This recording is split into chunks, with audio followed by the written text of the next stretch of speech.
One skincare product na nagbo-boom ngayon sa Pilipinas are tinted sunscreens. 2-in-1 products na may sun protection na nakaka-fresh pa. Pero sa dinami-daming mga tinted sunscreens natin in the market, parang ang hirap ng pumili. So ako na ang nag-test para sa inyo. I tested the top 6 sunscreens in Watsons. And in this video, we will be comparing them in different aspects to help you decide which could be the best option for you.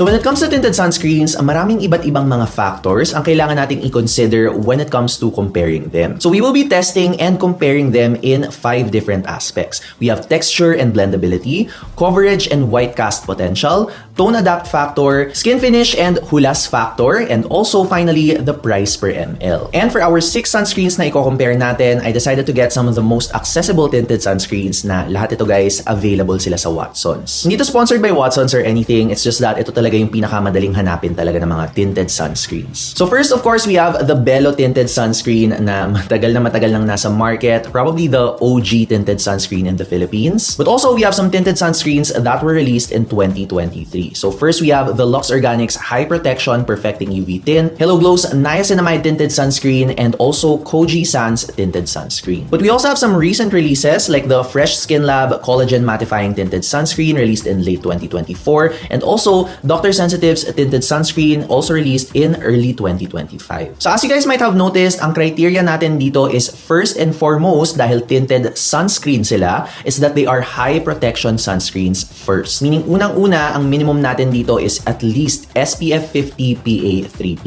Walang bababa pa doon. And like I said a while ago, for this video, I wanted to focus on those na available sa Watsons. But anyway, start na tayo sa first category which I tested these tinted sunscreens for, which is texture and blendability. Now, very interesting to guys because almost iba-iba talaga ang textures nilang lahat, and while may pagka-lightweight naman silang lahat talaga, some are lighter and easier to blend than others. But first, let's start with the one na medyo na-single out talaga siya compared to the other sunscreens in this list, as in, when it comes to yung pagka-lightweight, this is probably the least lightweight for me, or parang siya yung last place sa mga products na to.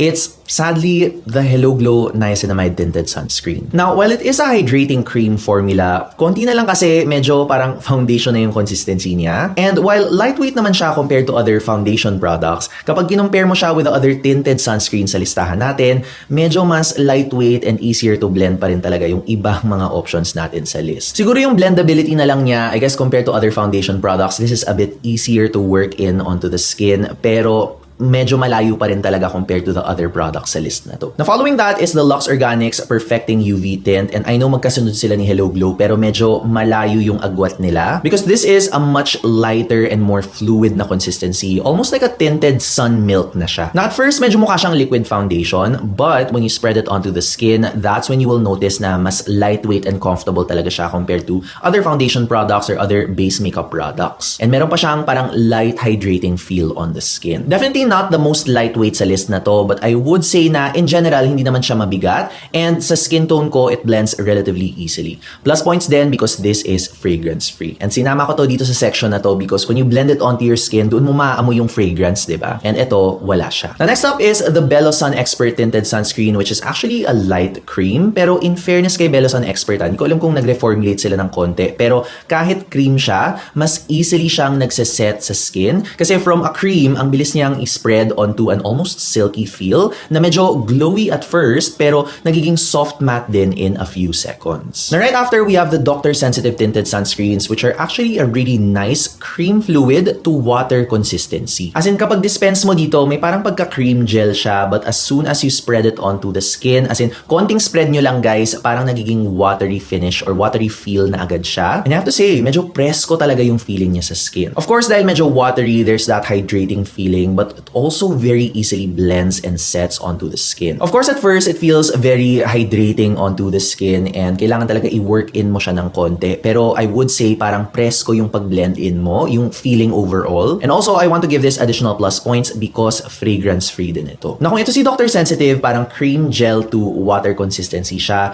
Ang masasabi kong next option natin is medyo mas na-master niya yung transition to a watery product, and that's Fresh Skin Lab with their tinted sunscreen. Kasi ito talaga parang mas cream to powdery water siya, which oily skin types I really feel will like. As in, cream to paglabas talaga, pero pag spread mo onto the skin, it almost instantly turns into this parang watery feel na hindi overly hydrating. And then kapag spread mo pa siya more and more, ang bilis talagang mag-blend onto a feeling na parang powdery siya. So you really know na magsiset siya ng matte. And ako personally, I really like that. Parang medyo comfortable yung feel niya talaga sa akin. And coming in at the top position, very surprising sa akin to, but I think the lightest in this list is actually the Koji-san Tinted Sunscreen. This one is actually more of an airy mousse consistency already. Yes, it looks like a cream at first, pero unang spread mo pa lang sa kanya, mafe-feel mo na agad yung parang air light feeling niya, na parang mawawala na agad yung bigat niya sa skin mo. I would say, for those na alam yung Frezi Derm na tinted sunscreen, medyo naaalala ko yung ganun sa kanya. But despite being the lightest, I do have to say though, itong Koji-san, may pagka old school sunscreen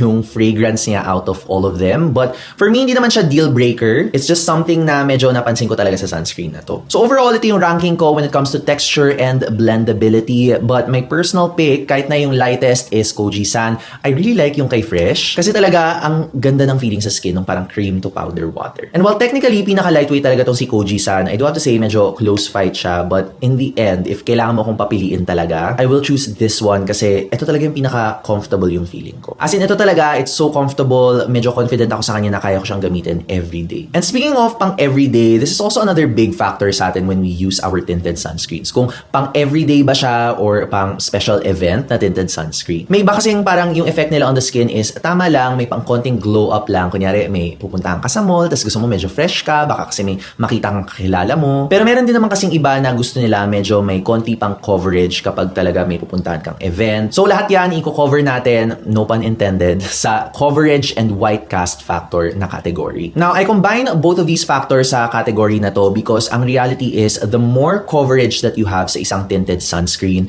the more potential na magka-white cast siya. Kasi ang usual na ginagamit ng mga brands na pigment or yung tint dun sa sunscreen is titanium dioxide, which kapag hindi siya na-formulate ng mabuti, meaning na sobrahan siya, or hindi lang talaga maganda yung balance, it can have a white or a gray cast. But ultimately, how well the coverage is ng tinted sunscreen will also depend sa skin tone mo and kung compatible ba yung shade ng tinted sunscreen na yon sa skin mo. But we'll cover that for later. Just take note na itong mga thoughts ko on coverage and white cast are coming from someone na medyo fair to light ang skin tone. And syempre, kapag moreno or morena ka, it could be different. So the one that gives me the most coverage really has to be itong Belo Tinted. Kaya talaga maraming gumagamit nito na fair to light or even some of them medium yung skin tone. And ginagamit nila to as parang everyday foundation. And if I'm not mistaken, parang minamarket nga siya as like a replacement to foundation eh. Though it won't completely cover very dark spots, maganda yung coverage niya to even out yung mga fair to light skin tones and even for yung mga dark spots na pa-fade na. Now following right after is itong Hello Glow Niacinamide Tinted Sunscreen, which I would say gives medium to high coverage. But this one, medyo high yung white cast factor niya because it has not just titanium dioxide but zinc oxide as well. And yung zinc oxide, mas nakaka-white cast pa yun. Now again, for me, medyo blendable naman siya and it sets pretty okay on the skin. Nawawala din naman eventually yung parang pagka-white niya. But for moreno or morena skin tones, you might need to apply darker base products after using this. I wouldn't recommend it na mag-isa siya. Probably not. Coming in third place is the Lux Organics Perfecting UV Tint, which is, for me, parang mas balanced option siya. Very decent coverage, I would say maybe medium. And for me, yung white cast factor niya is pretty low sa akin. For moreno or morena skin types though, very mixed yung mga nakuha kong thoughts. Some of them find it too graying sa skin nila, but others say medyo blendable naman. So if I were you, I would proceed with a little bit of caution. Try nyo muna yung parang tester nila to see kung okay ba sila or match ba sila sa skin tone mo or if it's workable. And overall, I would say as like a sun protection base nyo na lang to gamitin rather than a standalone foundation kung medyo deeper yung skin tone mo. But if we're similar skin tones, I think kaya siyang standalone. Next up, we have itong kay Fresh, which is for me a sheer to medium na buildable coverage siya. Now, I do want you guys to take note na hindi to complete shade match sa akin. Parang medyo nagiging sun-kissed yung skin tone ko rito, but I actually really like it. And kung very generous ka talaga maglagay ng tinted sunscreen, which is encouraged naman talaga, kaya niyang maging medium coverage. Masasabi masasabi ko lang dito though, yung parang pigment tone adapt thing niya, alam ko mamaya ako pa daw dapat pag-usapan. Pero ito, parang una may kita mo it's too dark for you and then it eventually kind of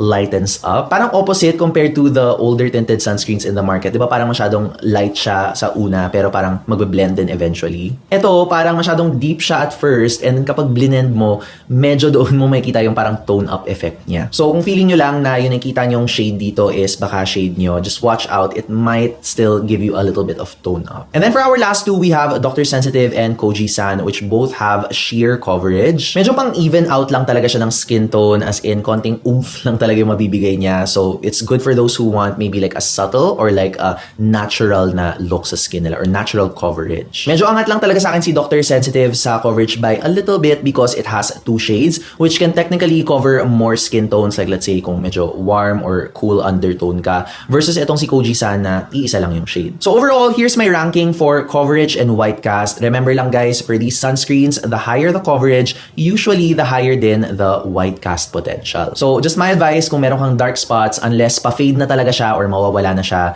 maybe just buy a good concealer. Like for example, ako, nag-tinted sunscreen lang ako ngayon and then nagpatong ako ng concealer which is the Get Ready With Me na Radiance Tint. And for those curious, this is their light peach na shade. Now like I mentioned to you guys, isang malaking factor talaga when it comes to coverage or anything related to skin tone is yung tone adapt talaga na factor. And hilig kasi talaga ilagay ng mga brands yung tone adapt technology sa mga labels nila. And while after researching it, totoong technology naman siya in fairness, and yes, it can work for multiple skin tones, but it won't work for all skin tones. Meaning, yung tone adapt technology na to, hindi siya universal sa lahat ng mga skin tones or skin colors. And actually, ang sad reality talaga is kapag nasa fair to light or light to medium ka na skin tone, medyo mas marami talaga mga tinted sunscreens that will work okay for you. Pero kung nasa very light yung skin tone mo, may iba na magmumukhang masyadong orange siya, of course. Or if medyo deeper naman yung skin tone mo, yun yung medyo magmumukha siya talagang medyo grayish or ashy. So ang usual solution for that is kailangan mo talaga siyang patungan ng other base products with darker or deeper shades. Which is why it's very important na kahit merong tone adapt technology ang isang tinted sunscreen ng isang brand,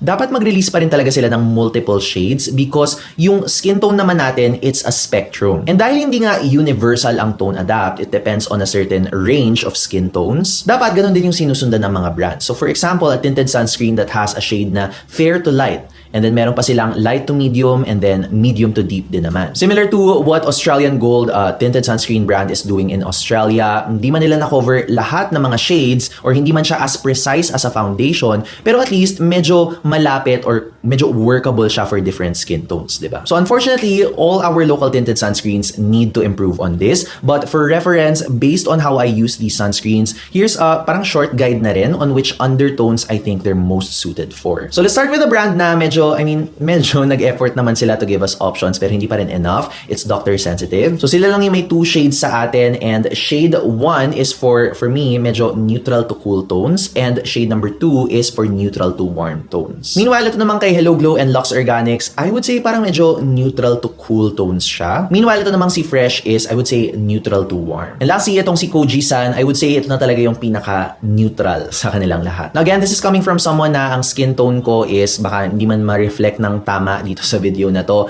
but my skin tone is neutral na may konting-konting warm. But when it comes to skin tone and ang hinahanap mo talaga sa isang product is an exact shade match, unless fair to medium ka na marami kang iba't ibang mga tones that you can work with, usually talaga for precision, hindi tinted sunscreens ang unang dapat mong tignan. You're better off using a skin tint na maraming iba't ibang shades, and yes, itong hawak ko is a really good example. It's from Issy. Ito yung active skin tint nila and marami kang mga options for shades dito. Yun nga lang, it's technically not a tinted sunscreen. It's just a skin tint na may konting SPF. So yun yung difference niya. But moving on to our next category, ito naman is for those na gumagamit talaga ng tinted sunscreens for an entire day. As in, let's say 9 to 5 talaga, or kailangan ng trabaho mo talaga na naka-makeup or tinted products ka, or just anyone who kind of prioritizes long wear sa mga products nila. Because for our next category, I also tested their skin finish and hulas factor. And for those na medyo konyo-konyo dyan, di alam yung ibig sabihin ng hulas factor, basically the longevity of the product or yung long wear na efficiency ng product. Now, on my last place sa list na to, and very commonly known kasi talaga siya for being not so good sa paghuhula sa skin,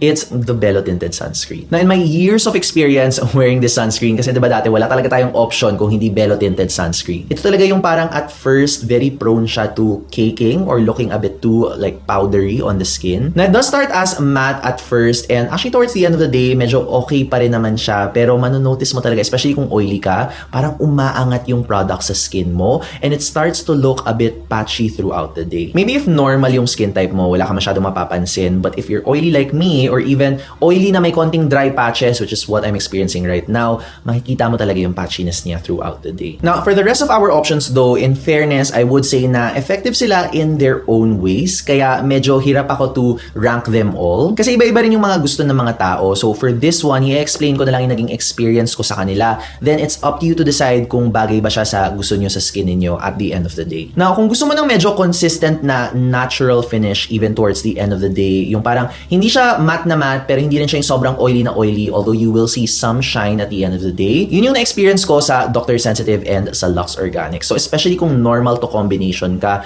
I would say you won't find so much problems with these products. But if oily ka like me, medyo mas may potential talaga to shine throughout the day yung mga parang prone to oiliness na areas mo like yung T-zone. Now, surprisingly, itong si Hello Glow, kahit medyo grabe yung pagka-dewy niya at first, it actually holds up very well throughout the day. It starts off again medyo dewy, medyo shiny, but that's the magic of zinc oxide. As the day goes by, medyo mas nakokontrol niya talaga yung parang oiliness ng skin mo. So I think may potential talaga si Hello Glow as a base product kung papatungan mo ng makeup or other products just solely for the oil control power. But I would say medyo mas for daytime events to because meron nga siya mga mineral filters. So possible na kapag ginamit mo siya up until the nighttime tapos may nagpicture sa'yo at merong flash, meron siya yung tinatawag nating flashback na baka pumuti yung mukha niyo talaga. So just watch out for that. Meanwhile, ito namang si Koji-san actually has a pretty nice finish toward the end of the day. Since may konting silicones siya dito, it can have a little bit of shine lalo na sa T-zone area, but all in all, it still looks very nice after a few hours. And my personal favorite for oily skin, guys, ito talagang si Fresh. Magiging fresh ka pa rin talaga. Medyo may konting shine lang ako nakikita sa T-zone, but for the rest of the face, na-maintain niya talaga yung pagka-matte, and that's why I really like this. And kung magka-shine ka naman ng konti, it's something na parang I think madadaan mo na dun sa mga oil blotting paper, or ako nga ang ginawa ko is, alam niyo yung parang tissue dun sa restaurant, yung medyo makapal siya, ako blinat ko lang yun, tapos nawala na siya agad. Fresh. Tapos dito lang talaga sa T-zone, wala na akong blinat masyado dito. I guess ang masasabi ko lang dito is it might not be compatible if meron kang dry skin or meron kang ilang mga dry patches na dry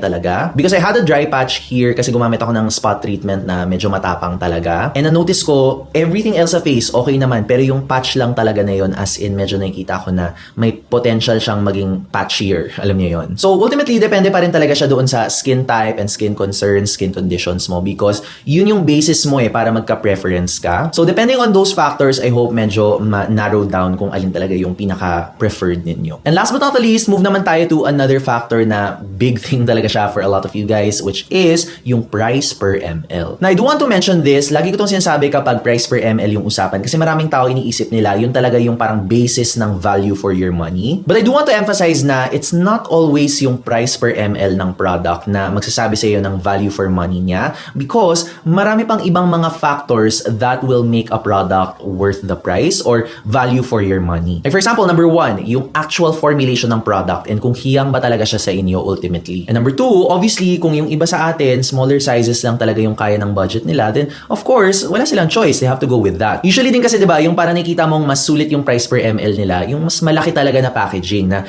in general, pag tinignan mo yung price, mataas siya. So yun lang gusto ko i-point out na minsan talaga price per ml is a privilege. So wag nating pinupush lagi yung price per ml because not everyone can buy the bigger sizes. So yun lang, please take note of that. But what I did for this one is kinuha ko na lang lahat ng mga standard size na mga bottles nila, and yun yung dinivide ko by the price na nakikita ko sa kanila sa Watsons. And on average, yung range ng mga sunscreens na to is at around 6 to 10 pesos per ml. Now on the higher end, we again have Belo sunscreen na ito actually 10 pesos per ml siya, followed by Koji-san and Lux Organics at 9.6 and 9.5 pesos per ml respectively. Meanwhile, yung mga middle-of-the-road options naman natin are the doctor-sensitive sunscreens at 8.7 pesos per ml, with Fresh going even lower at 7.5 pesos per ml. And surprisingly, ang pinakamura natin or yung pinaka nasa lower end is Hello Glow at surprisingly just 6.4 pesos per ml. Take note, 50 grams pa rin to but I think ang nagpamura talaga sa kanya is dahil nasa sachet siya. Now again, other factors to consider, unang-una itong si Belo Tinted, siya nga ang pinakamahal per ml, pero madalas silang may pa buy one take one. So if ma-avail mo yung buy one take one nila, parang magiging 5 pesos per ml na lang yun. And siya bigla yung naging pinaka-affordable. Another factor for those na medyo mas limited yung budget, do take note na si Kojisan, Hello Glow, and Lux Organics also have smaller packaging sizes. And syempre, since smaller sizes to, medyo mas tataas talaga yung price per ml nila compared to yung mga standard sizes na pinakita ko sa inyo. So as you guys might notice, iba-iba rin talaga yung mga factors in considering which tinted sunscreen might work best for you. Aside from budget, of course, syempre kung ano ba yung consistency niya, kung magiging komportable ba sa'yo, gaano ba katagal ka nagsa-sunscreen in a day, and if magme-makeup ka pa ba on top, like maglalagay ka ng concealer or foundation and so on. Ang masasabi ko talaga, walang product sa listahan na to ang perfect tinted sunscreen. In fact, a perfect tinted sunscreen doesn't really exist. For each product, iba-iba talaga yung mga kuha mong pros and cons. It's just a matter of aling pros ba talaga yung gustong-gusto mo talaga, and yung mga cons na parang deal breaker sa inyo or ayaw nyo talaga, or yung mga cons na kaya nyo namang i-manage. But if you do want to keep looking at any of the products na minention ko in this video, again, I put all the shop links sa description box para kapag ready na kayo, hindi na kayo mahihirapang maghanap. And kung bibili ka na lang din ng tinted sunscreen sa Watsons, here are some of my other videos discussing my other favorite Watsons products na ibang mga products naman siya aside from tinted sunscreen. And as usual guys, thank you so much for watching and I will see you in the next video. Bye!